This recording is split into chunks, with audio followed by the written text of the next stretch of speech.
As an Empire main, historically, one of the toughest matchups for me personally playing the Empire has been the Lizardmen, mainly because of the cavalry equation.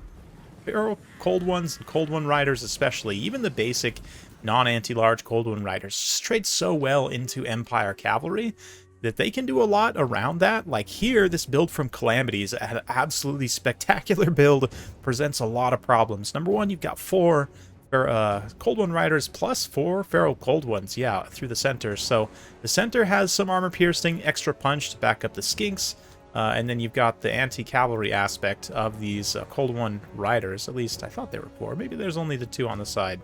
No, there's definitely 4. 2 more here, hidden in the woods, even from me. Slan of Life to heal a Dread Saurian.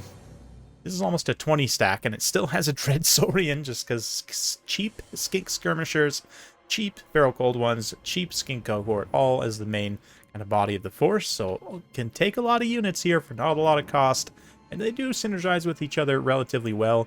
Of course, the Saurian's going to present a lot of problems. Empire definitely has missile tools to deal with it, but with this like aggressive of a kind of rush build, these Feral Cold Ones can definitely find the gaps and get on those missile units potentially. See what Anti-Kaiju can do here. He's defending under the Chilean banner, which is a topic for another day. Halberdiers and Spearmen up front, with Karl Franz leading the way. 3 Huntsmen and a cannon, which on this map is going to be a little tough to use effectively given all the trees. Grundle's Defenders. We've also got Empire Knights, 4 of them. And yeah, let's see how it goes. The cannon's definitely a great choice. Huntsman, hard to argue with here, although sometimes you want a little bit more AP. I don't know, handgunners or like long rifles. Hard to say, really. You would think maybe Outriders, but again, the cavalry equation here, it's tough to try and win mobility as the Empire. So yeah, Lizardmen present a lot of problems. They can do some different things, but mostly the fact that the cavalry, like, it just means that you have a hard time protecting your missile units.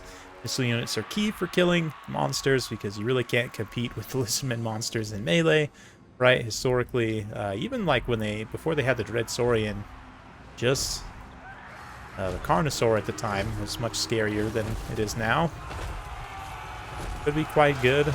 But the Saurian here definitely going to take some damage on the approach, but not really that much. Able to get into combat with most of its HP intact, as if the cavalry engagement wasn't already going to go badly against the Empire. The Saurian jumps in on this phase, and yeah, you can see here, I mean, obviously Lizardmen just got a little heal in there, but even before that, the Empire Knights are just losing that engagement straight up in the 1v1, and they cost the same. So it's a bad trade for the Empire. It sort of sets things in a really bad direction because, again, tough to protect those missile units. Already we see some clever girls busting through this front line. We see another unit of Cold One Riders looking to shoot this gap and get through and keep messing up these Empire Knights and getting out of those missile units. Huntsman already compromised here. So the unit of Huntsman in the back line is going to try their best. The cannon also pretty well positioned here, is going to continue to apply some pressure. Saurian has so much HP though, and yeah, the non-AP shots of the Huntsman, obviously the anti-large still does a really good amount of damage, but arguable if pure AP damage would probably be better. And of course it can just heal, even as the Feral Cold Ones and some of these Cold One Riders are pushed back. The Huntsman shots sort of landing on them. It's going to be continued pressure from this side here. Skink skirmishers working up and around the flank, and like skinks in Feral Cold Ones able to combine in many aspects to beat state troops. Which Spearmen in the front line, still trading very cost effective. Hard to argue Empire State troops being fantastic. But yeah, the Saurian able to get through and just nom the cannon. Just absolutely, I mean, it could literally fit an entire cannon in his mouth, maybe 2. So that's going to be a lot. This unit of Cold One Riders does overextend to a degree. Kind of gets in here without too much support. And the Empire Halberdiers, Empire Knights should do an okay job of fending them off. But we do have more Feral Cold Ones in the back line. Again, just kind of surrounding these few models very awkwardly and getting some good trades against them. The Feral Carnosaur, no, not Carnosaur, Dread Saurian, also continuing to just kind of run around here, mostly unopposed. Slan does face some danger.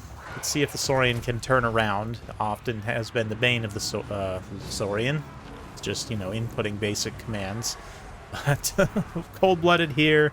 And it looks like that did actually cancel that regrowth at the very last second. Tried to time it perfectly and just barely mistimed it. Thankfully, though, the Great Cannon getting chased off by the Skink Skirmishers.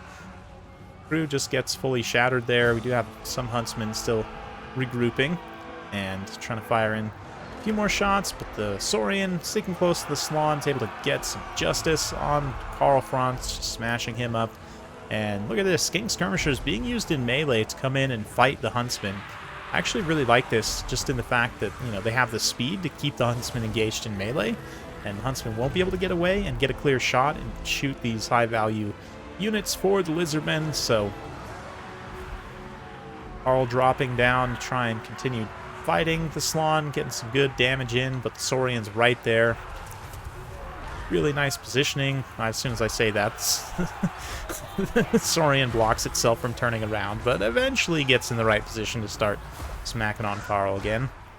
And just overall, the Lizardman army just able to overwhelm the Empire army, and not looking great for the Empire right now, despite what the balance of power may have you think. A little bit fraudulent. I mean, we do still have some units kind of hanging around in the periphery, but facing engagements where like these Skink Skirmishers can come in, shoot the Halberdiers in the back as they fight armor-piercing, feral, and riding cold ones. Ridden cold ones? There we go. English is hard. Yes. Karl getting another charge on the Slon here, but even if he were to kill the Slon, I really don't think that's going to salvage this operation. Absolutely spectacular charge of the Dread Saurian coming in here. Just, he's hunting, he's sliding, he's skating. He's trying to get onto Karl. Karl doing his best to avoid him. Actually does manage to probably finish off the Slon here. I say it wouldn't end up mattering, but it might end up mattering a little bit, in that a lot of these Skink units don't have the greatest leadership in the world. Karl could rout a lot of the Dread Saurian's support while still maintaining his own. He could possibly, you know, get the Dread Saurian's leadership down as well. Slon does fully die, so we're gonna at least keep things going for some time. But yeah, 57 leadership right now with all the debuffs and everything. Lord recently died. Minus 16 is pretty impactful. We'll go down to minus 8 if the Lizardmen are able to sustain for that long, which is likely that they will. And again, Skinks chasing Empire infantry is another thing that makes this matchup just really tough. If your units break, it's almost impossible to get them back, because even these basic Skink Skirmishers can just chase your infantry off because they're just way faster, right? So, again, another problem for the Empire to run into in this matchup. Even at this stage, again, it might be my own personal bias, maybe some of you guys disagree, but I would say this is actually one of the tougher matchups for the Empire right now.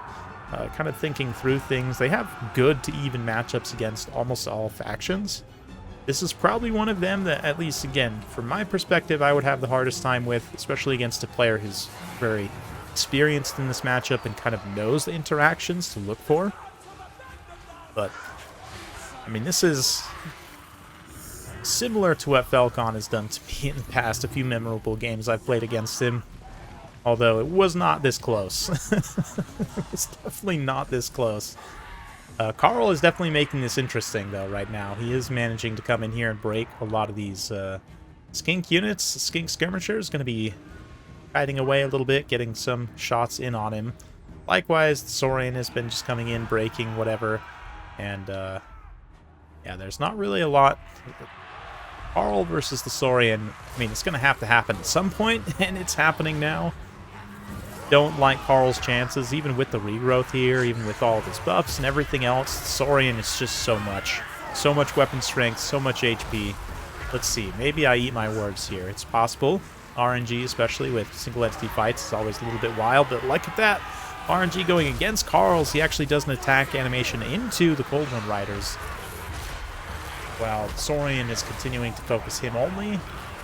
Oop, maybe. I said that, of course, and it enrages and goes to eat these halberds. So, some pretty wild swings here. Reichland Runefang, standard ground being popped on the halberds to just absolutely juice them to the gills for the Emperor. Yeah, at least momentarily. Those buffs will drop, and then they tear out. So it's just Karl by himself once more.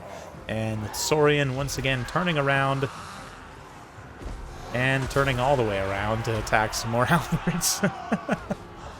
This is why we love this game, right? The RNG sometimes, it's like, ultimately, this is a complete dice roll at this point. Carl also is just getting distracted, though, doing attack animations into supporting units, so smart of Calamity here to just pull the Dread Saurian back, if he can. Take advantage of that 30 charge bonus, not a lot, but even still, just to refocus the Saurian's attacks, make sure that he's actually fighting what he needs to.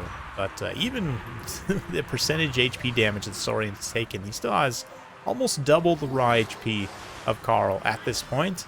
So that's something else to keep in mind here, is just that a little bit of healing for the Empire. Emperor is actually heal capped, so it's not going to matter too much for him. But the Saurian also falling to its other bane here right now, which is stutter stepping and getting blocked by its own units, just staring menacingly at an opponent as it fails to do attack animations. Let's fast forward a little bit through this. Wow, he is just standing for quite some time, but as soon as he does start doing the attack animations, I think the outcome is pretty inevitable. Balanced power might have you believe otherwise. Carl does come in and give it a valiant attempt. Actually manages to get the Saurian to wavering. So it does legitimately end up being very close.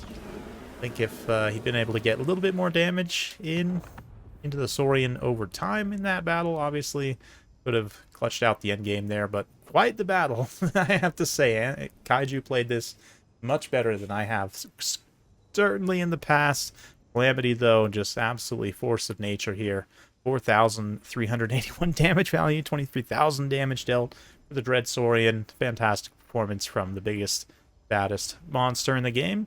And the Skink Skirmishers, extremely cost-effective, some of them doubling their damage value. The Cold Ones as well, Cold One Riders generally trade extremely cost-effective in this matchup. One of them, 1,200 damage value, and the Feral Cold Ones. So basically everything for the Lizardmen here is cost-effective, and this is the problem for the Empire. But Kaiju fought as well as he could. His Empire Knights, mostly being used to sacrifice here, but the Halberdiers getting some really nice damage value. Huntsmen also. Again, hard to argue.